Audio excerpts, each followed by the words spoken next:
Hello, this is Paul at the West Central Small Business Development Center, and with us today we have Derek Pacque with Coat Chex. Good morning, Derek. Good morning. Now, first question for you. You guys initially started as Hoosier Coat Check. Can you tell me a little bit about that business and kind of how your business has grown through the time? So it started when I was a student at Indiana University. Pretty much what I noticed was when people went out to the bars in town, there'd be 20-minute lines, and in the winter you either shivered in line for 20 minutes or you'd wear a big coat, but there's really nowhere to put it in these bars. They didn't have Coat Chex, and that kind of confused me because I thought everyone really wanted them. So it actually started when after my jacket got stolen, or I just hid it somewhere. I said, hey, okay, this is the problem. I just lost a $200 jacket. So I went up to the owners and said, how come they didn't have Coat Chex? And they gave me all kinds of reasons, liability, too hectic, they just never thought to do it. But for whatever reasons, I asked them if I could try to do it myself. I thought there was an opportunity. So a couple of them said yes. We actually ended up at 3 venues in Bloomington, Kilroy Sports Bar, Kilroy's on Kirkwood, and the Dunkirk. And before you knew it, this thing just took off. We got 16 part-time employees working at all these different venues and made a lot of money. Excellent. And can you tell us a little bit about your kind of growth story? Now your company is called Coat Chex, and you have a new product and new markets that you're going after, and it seems to be a very kind of exciting time for you. Yes. So after I graduated, this was a great part-time business at college. I mean, it made a lot of money, don't get me wrong, but it's seasonal, so it's something where I just wanted to do more. So I started working with the Indiana Small Business Development Center on a new business plan called Coat Chex.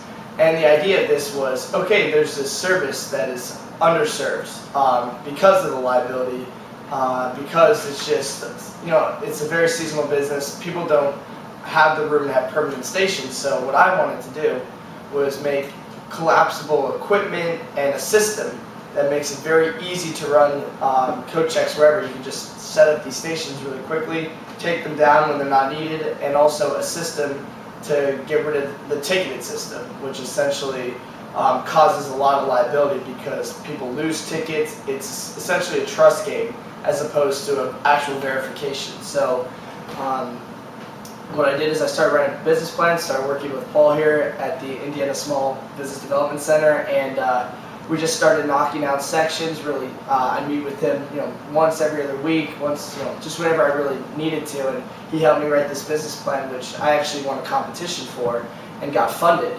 They gave me an office space in Bloomington. They gave me a grant, and I started just sort of developing this actual app, which is called Coat Chex. And what it does is it takes a picture of you, it takes a picture of your belonging, and identifies you to a number so that we don't need tickets, and at the end of the night our employees can verify that they're giving back the right coats to the right faces / right person. What it also does for me is now when I expand the services, we can now track how each station is doing as opposed to a trust game. I know how much cash each employee owes me. I know all the credit card transactions. So from a management standpoint, it's a great system to help me expand the business.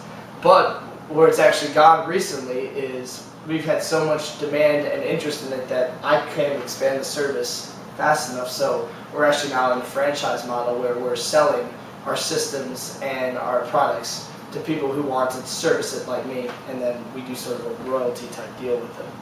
And further than that, we've even started looking at other different industries like coat checking. Coat checking is the situation is called bailment.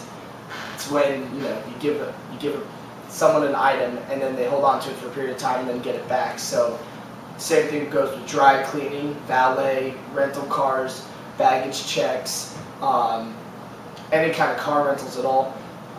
We want to be there with that same kind of system where we take a picture to identify a person to whatever they're, bailing out essentially, so that everyone can stay protected. Both parties, both the customer and the operators, can be protected. And so our business has really turned into more of a systems and data business as opposed to just servicing sort of code checking. Excellent. Sounds like you had a very interesting story. And just to get people in context, how long has it been since you started the first Hoosier Coat Check to now that you're franchising this whole system? And it's been a pretty short period. We started the Hoosier Coat Check. It was October of 2010. That's when I opened up my first stations, and we opened up the Coat Chex LLC in November 2011. So, and just recently come April is when we've started locking down area developers who are going to franchise out these different, our Coat Check products out in different territories. Excellent. And how do you think the SBDC has helped you in your kind of entrepreneurial journey? There's a couple big things that they were really a help with, especially Paul here. Was really just sort of the planning out of what needed to get done, who I needed to talk to, just little things, what was out there in Indiana to help me get my business started, a good connecting tool. But also even doing market research, they're very helpful getting me sort of numbers I needed to analyze, opportunities. But just sort of someone there to just kind of help me just bounce back ideas with, and to just help me look through my business plan to make sure I was, covering all of the different aspects of things I might not have thought of. And it was just a good person to just go and talk to reassure that I was on the right path. And so, more just as a mentor, Paul was great right at the beginning, as someone I could just bounce ideas off of, and he just knew the right people to talk to help me, get going. So. Excellent. And how would you, in a short period of time, kind of pitch your new service product to aspiring franchisee owners?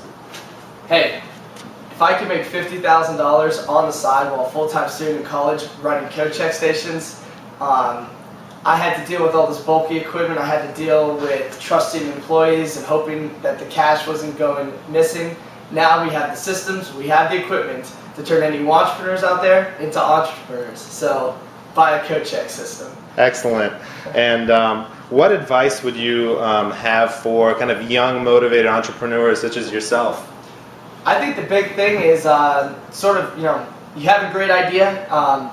Don't keep it to yourself, because if you just don't reach out and see if people like your idea, then you're never going to be able to get it going. So I would say, instead of just thinking about it and planning it, just go do. Go talk to people, go figure out what the next step is, open up an LLC, open up a bank account, put a little bit of money into it, and it forces you to actually go out and actually get going and start your business. So as great as it is to plan everything out, very strategically beforehand, small steps in actually getting things done is also really important. So go out there and, for me, I just bought a couple racks from a department store and just some hangers, and went in, put a little foldable table out, and that's how I got started. And it cost like $100, but that $100 turned into $50,000 within 5 months. So it's about going out there and just doing, as opposed to just thinking about doing. So I would say do it.